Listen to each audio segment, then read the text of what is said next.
Salut les bichons, c'est Laurent Jacquet pour LJVS, j'espère que vous allez bien. Deux petites infos très brèves avant de vous laisser regarder cette vidéo.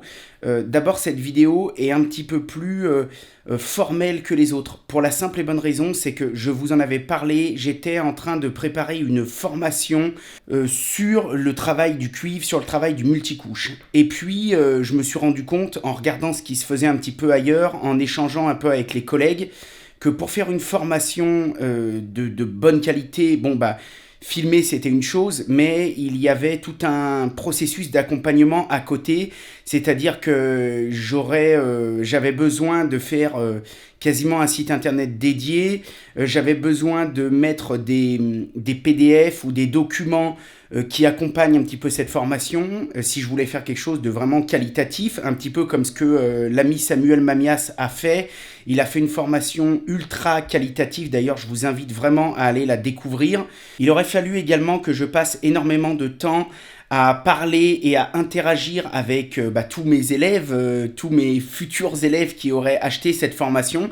Et en fait, je me suis rendu compte d'un truc, c'est que même si les vidéos que vous allez voir sont très pédagogiques, j'en avais même parlé à un prof qui m'a dit mais là, voilà, tu peux y aller, c'est vraiment de la formation.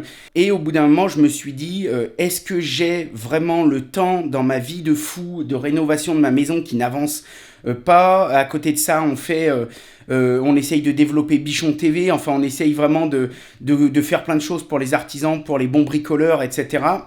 Et donc je me suis dit à un moment, est-ce que c'est vraiment mon rôle de faire de la formation et de la vendre en sachant que si je veux faire quelque chose de qualitatif qui plaît vraiment aux gens qui auront dépensé de l'argent pour ça, eh bien il va falloir que je m'investisse à fond là-dedans. Et donc la réponse a été vite fait trouvée, c'est pas possible pour moi de m'investir plus, je suis toujours tout seul, j'ai de temps en temps des gens comme Martin qui me donnent des petits coups de main, mais c'est beaucoup de travail et donc c'est pour ça que tout le contenu de formation que j'avais créé et commencé de créer concernant la plomberie et tout, eh bien j'ai décidé de vous l'offrir, c'est-à-dire de ne pas le faire rentrer dans un contexte de formation payante. Donc c'est pour ça que vous allez voir quelques vidéos comme celles que vous allez apercevoir maintenant, qui seront quand même un peu plus formelles, un petit peu plus orientées apprentissage. C'est un cours quoi, carrément. En sachant que comme d'habitude j'ai pas la science infuse, je sais très bien que ce ne sont pas les vidéos qui vont faire le plus de vues, mais mon but là-dedans c'est pas la course aux abonnés ni la course aux vues, c'est plutôt de me dire si ce genre de vidéo peut aider des dizaines voire des centaines de personnes qui soient particuliers ou professionnels, parce que j'ai montré aussi ces vidéos à pas mal de pros qui m'ont tous dit tu vois ça me fait une bonne piqûre de rappel parce que je faisais plus comme ça sur mes chantiers. Et donc voilà, le but c'est vraiment d'essayer d'amener de la valeur ajoutée un petit peu à tout ce contenu aux personnes qui me regardent en France et dans le monde entier. C'était juste la petite parenthèse pour dire que du coup je ferai pas de formation payante, et quand je ferai du contenu on va dire un petit peu plus technique, un peu plus élaboré, un peu plus spécialisé, eh bien je le diffuserai gratuitement sur LJVS. Voilà, faut pas que ça vous empêche, si le cœur vous en dit, d'aller faire un petit saut sur Tipeee. Je remercie d'ailleurs tous ceux qui me soutiennent, ça nous aide beaucoup. Même si c'est pas grand chose, c'est des petits trucs qui se cumulent et qui nous permettent d'essayer de faire plein de choses pour tous les gens qui nous regardent. Et donc pour finir, la deuxième chose, il y en a plein qui me demandent des nouvelles du concours des 100 000 abonnés. Je n'ai pas oublié, comme d'habitude, je suis débordé. Donc je vais essayer de faire en sorte qu'il arrive soit cette semaine, courant de la semaine, soit la semaine prochaine, parce que j'ai le colis surprise aussi de Bizline à vous faire passer, en sachant que le colis surprise de Bizline, c'est une fois, maintenant ça va être tous les 2 mois au lieu d'être tous les mois, et donc ne vous inquiétez pas pour le concours des 100 000 abonnés, il arrive là, il va arriver ces jours, c'est pas cette semaine, c'est semaine prochaine, promis, juré. Et puis voilà, sinon je vous invite vraiment à aller découvrir Bichon TV. Bichon TV, c'est quelque chose qu'on est en train de mettre en place, c'est un gros boulot, mais c'est un challenge qui est important pour nous. On va vraiment essayer de valoriser tout ça, de valoriser tous ces beaux métiers manuels, et c'est aussi beaucoup de boulot, donc on est content quand on a des gens qui viennent nous suivre, qui viennent nous encourager. Voilà, YouTube Bichon TV, et en attendant, bonne vidéo, je vous souhaite une excellente journée, un bon dimanche, et puis voilà, je vous embrasse, toute ma communauté, bienvenue à tous les nouveaux qui nous rejoignent. N'oubliez pas de vous abonner, et puis laissez un petit pouce bleu, ça fait toujours plaisir. Allez, à suivre.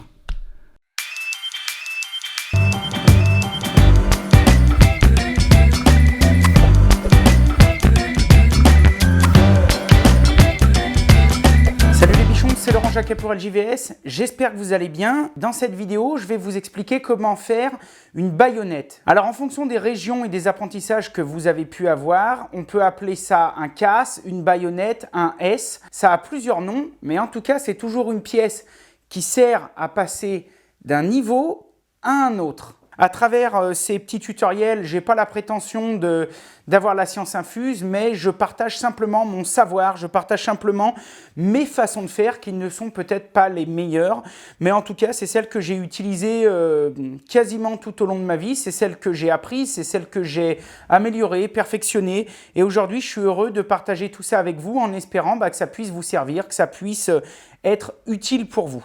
On se retrouve tout de suite sur le cahier, puisqu'aujourd'hui, on va travailler avec la technique de l'épure. Alors, une épure, c'est un dessin technique représentatif d'une situation que l'on dessine généralement à l'échelle 1.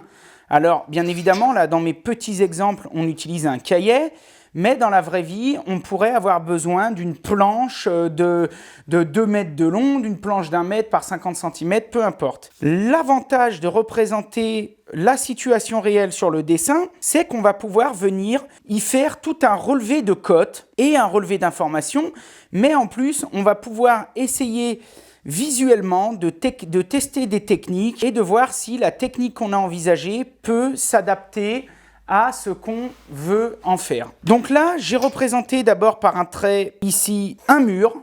Donc on peut imaginer le mur d'une maison. Et nous, dans notre situation, on va imaginer qu'on a un tube qui monte ici et qui doit se rendre à ce raccord. On va toujours travailler avec le 15, c'est ce que j'ai ici, mais ça marche pareil avec tous les diamètres et ça marchera pareil avec du multicouche. Alors faisons preuve d'un petit peu d'imagination. On imagine que ici sur cet exemple, ça pourrait être par exemple une chaudière. Donc nous, on voit qu'on a un tube qui arrive ici d'en bas, donc là c'est le sol et là c'est le plafond, d'accord? Pour symboliser l'écartement du tube par rapport au mur, je vais me servir déjà d'un collier standard de 15 que j'ai prémonté. Je trace toujours la fibre neutre, donc la fibre neutre c'est l'axe. Et donc la première chose que je constate, c'est qu'en gros, si mon tuyau continue de monter le long de mon mur, eh bien entre là et là, j'ai très peu d'espace finalement. Ce qui veut dire que je n'aurai pas la place, techniquement du moins avec les cintreuses que j'ai ici, de faire ce que l'on appelle un jeu de coude à 90 comme j'ai fait dans la vidéo précédente. Alors ça, c'est la pièce qu'on a fait dans la vidéo précédente. En gros, bien évidemment, on aurait pu resserrer un petit peu, mais les limites techniques de la machine ne nous aurait pas permis de les resserrer suffisamment pour pouvoir emmener notre tube ici avec un coude à 90 et tout de suite refaire un coude à 90. On aurait peut-être pu et encore le faire en utilisant la technique du sablage que je vous expliquerai vraiment à la fin parce que c'est une technique qui est merveilleuse mais qui est, on va dire, plus utilisée du tout sur les chantiers sauf pour des applications spéciales. Donc on se rend bien compte qu'on ne peut pas faire des coudes à 90. Il va falloir faire un jeu de coude quand même pour passer de cette situation à celle-ci, mais ce jeu de coude, on va le faire du coup avec des angles différents. On va donc tracer notre tube comme s'il montait jusqu'en haut. Voilà, donc ça, c'est l'axe de notre tube. Et ensuite, on va tracer l'axe de notre raccord, en l'occurrence là où on veut amener ce tube. Alors là, encore une fois, certains peuvent trouver ça long comme technique. Il en existe des dizaines. Il y en a qui font la méthode chantier avec des équerres, avec plein de choses. Moi, je vous montre une des techniques qui me paraît les plus fiables. C'est la technique que j'aime utiliser. Et encore une fois, j'ai vraiment l'habitude, là je vous montre, c'est un tutoriel, mais quand je fais ça dans la vraie vie, ce serait déjà fini. Donc, on se retrouve donc avec ces deux lignes. Le mur, on l'oublie, on n'en a absolument pas besoin. La première chose qu'on va faire, c'est de laisser ici un dégagement technique suffisant. Prenons par exemple le 5-6 cm, voilà, à l'œil. Notre coude, ici, il va démarrer d'ici. À partir de là, je prends mon équerre et je vais venir tracer ici. Et ensuite, on va dire que la fin de notre case, de notre S, va être ici. On va estimer que voilà, on a un collier là, donc on va laisser un petit peu de place, on va faire le démarrage ici. Ça veut dire que ici, j'aurai un deuxième départ de coude. Ce qu'il va nous falloir maintenant, c'est le diamètre de nos formes de cintrage. Alors là, encore une fois, je vous montre avec ces petites cintrettes manuelles parce que c'est du bon matériel et si vous prenez des grandes marques comme je vous ai toujours expliqué, eh bien vous allez la garder à vie et surtout c'est pas très très cher. En temps normal, moi sur mes chantiers, j'utilise ça mais j'utilise surtout une cintreuse électrique qui fonctionne exactement de la même manière. Sauf que vous imaginez bien que c'est un petit peu moins fatigant, c'est un petit peu plus pratique. On va donc imaginer avec notre galet, alors on peut le faire de deux manières, soit le faire comme je vais vous montrer en présentant la pièce, soit le faire avec un compas. Mais donc, on va imaginer notre premier coude. Donc, on va aligner notre repère ici sur ce repère. Et là, on va tracer. On va tracer notre forme de cintrage. Tiens, d'ailleurs, je n'ai pas fait du bon boulot là. D'habitude, pour faire ça, je le fais avec le compas. Ou à moins de l'inverser, ce sera même encore mieux. Voilà. Et donc, on va tracer notre rayon de cintrage. Je vais retracer l'autre pour faire quelque chose de plus propre. Donc, on voit qu'on a nos deux rayons de cintrage. À partir d'ici, il va falloir qu'on aille chercher ce qu'on appelle les tangentes. La tangente, c'est la ligne qui touche à un point les deux cercles. On va donc présenter notre réglet. Je vous conseille d'avoir un petit réglet parce que c'est très souple comme ça. Et donc, après, vous allez voir qu'on va le tordre dans tous les sens. On va se dire, bah tiens, voilà, ici, là, mon réglet, il touche mon cercle et là, mon réglet, il touche mon cercle. Et je vais faire un trait. Je vais en faire qu'un seul. Parce que vous allez voir avec l'épure, c'est absolument magique. Je pourrais vous en parler pendant des heures tellement les possibilités sont infinies par rapport aux autres techniques. Grâce à cette technique, on va pouvoir faire des baïonnettes parallèles, comme là on est en train de le faire. C'est-à-dire que ce tube qui monte, l'emplacement qu'il rejoint est parallèle. On est bien d'accord. Là, ici, on a bien deux parallèles. Mais avec cette technique, ça fonctionnerait pareil si ici on voulait lui donner un angle dans un sens ou dans un autre. Et cet angle, on pourrait imaginer vouloir le donner, par exemple, si on est dans une vieille maison en rénovation. J'ai fait de la rénovation toute ma vie. Je peux vous dire qu'il n'y a rien de droit. Et donc, des fois, on est bien content de pouvoir trouver des techniques pour faire toujours pareil en une seule pièce, et bien aller récupérer un angle. Donc là, compte tenu du fait qu'on est parallèle, on a besoin de tracer qu'un seul trait, puisque l'autre forcément sera symétrique, donc identique. Donc ensuite, je vais mesurer entre ce trait et l'axe, ici. Je plie mon réglet pour pouvoir aller chercher ma cote. Et là, je trouve 4 cm. Vu que le deuxième est symétrique, on va tout de suite aller lui tracer 4 cm. Voilà. Et ensuite, on va mesurer entre les deux. Et là, on a 5,2. Donc, on se retrouve avec 4 cm ici, 5,2 ici et 4 cm ici. On va prendre notre barre de cuivre. Il y a 4,6. Il faut entre 1 et 2 mm pour faire un collet. On va estimer qu'on fait un collet. Donc, on va laisser 5 cm. Maintenant, ce que je vous conseille, c'est de tout additionner pour déplacer votre mètre le moins possible. La première cote qu'on va tracer, c'est 5 cm.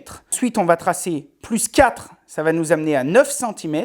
9 cm plus 5,2, ça va nous amener à 14,2 cm. Et ensuite, on finira par 4 cm, ce qui devrait nous amener à 18,2 cm. On va prendre notre réglet et on va ne plus le déplacer. On estime qu'ici, c'est là. Donc, on démarre 5, 9, 14,2, 18,2. On peut le tracer tout le tour si on veut et si on est à peu près adroit. Et alors là, vous allez voir ce qui est magique avec cette technique, c'est qu'il n'y a plus de côté droite-gauche avec la cintreuse. La seule chose qu'on doit imaginer, c'est que ce qu'on vient de tracer, ça va se transformer en ça. C'est-à-dire que ici, ça va être coudé, donc on peut faire des petits traits pour ne pas se tromper. Là, ça va être droit et là, ça va être coudé. On passe au cintrage. Une fois que la cintreuse est mise, on va pouvoir enquiller le tube. Cette fois, il n'y a plus de notion de droite-gauche. Le fait est simple, c'est qu'en traçant une épure, à chaque fois, on a tracé l'entrée, le début et la fin du coude. Donc pour ça, on va donc prendre notre premier trait, qu'on va venir aligner, le début de notre coude, qu'on va venir aligner au point 0 de notre machine.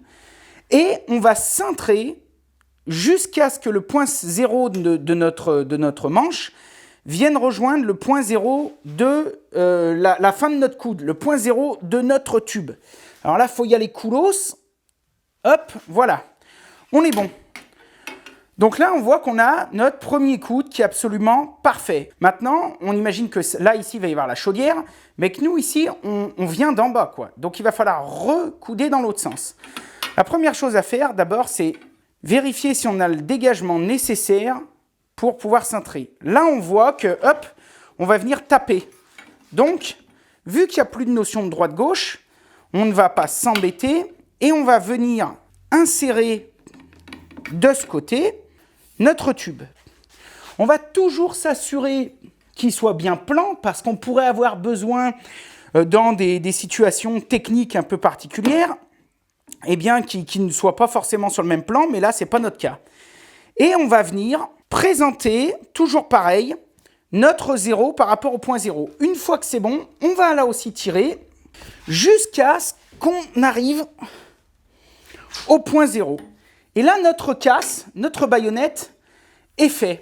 On va pouvoir constater, là on voit qu'on n'en est pas tellement loin, même si tu vois ici on a peut-être un petit peu trop cintré. Il mérite un petit peu d'être plus ouvert.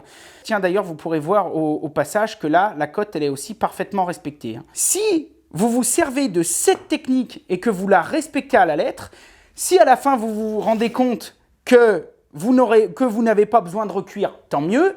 Si vous pensez qu'il y a un petit doute, moi je vous invite, c'est ce que je dirais à mes apprentis si là j'en avais un, je vous invite à ne pas hésiter à sortir le chalumeau, mettre un petit coup de recuit et ajuster votre montage. Ça ne fera pas de vous un mauvais plombier parce que de toute façon ça, c'est toujours 10 fois mieux que les mecs qui auraient mis 4-5 coudes ou qui auraient fait des trucs pseudo-approximatifs. Moi ici, je vous montre des techniques de base que si vous suivez à la lettre, elles seront inratables et quoi qu'on en dise, le travail sera fait et sera bien fait. Voilà, c'est encore une petite vidéo qui me permet de vous faire découvrir des techniques du cuivre. Aujourd'hui, nous avons vu la baïonnette. Voilà, j'espère que ça vous aura plu, j'espère que ça pourra vous servir dans vos travaux. N'oubliez pas que si vous avez envie de vous lancer, eh bien lancez-vous. Et si vous ne vous sentez pas capable, vous n'avez pas le matériel ou simplement vous n'avez pas le temps et vous préférez faire confiance à un professionnel, je vous invite à contacter votre plombier et lui, il se fera en tout cas un plaisir de vous faire du super bon boulot. Je vous souhaite une bonne journée, comme d'habitude. Vous pouvez nous rejoindre sur les réseaux sociaux. Je vous invite vraiment à vous abonner, mettre un petit pouce bleu, ça fait toujours plaisir. Et puis, comme d'habitude, soyez créatifs, faites de votre mieux et si possible, du bon boulot. À bientôt les bichons. Allez, yeah!